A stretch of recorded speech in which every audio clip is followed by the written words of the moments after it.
Hello friends, welcome back to the my new video guys and my YouTube channel guys. Today when we are going to talk about guys Samsung phone guys stack size guys. How can we customize it?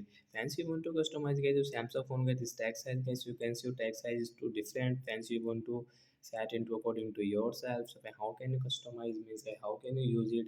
Today guys I will show you. I will tell you guys. So first of all guys you will have to download guys your Samsung phone setting guys. After on phone setting guys scroll it and friends you can see guys your Samsung phone guys the display setting. So once click on guys your Samsung phone display setting, again scroll, then click on guys this font and style setting. Then guys you can see your this font size means text size guys we will customize. We can customize from here guys. Hence you can see first of all small, normal, medium and guys default, large, extra large, largest and biggest largest size. So then we can customize from here. So we will customize into guys this normal size. So once you can see guys your text size will normal.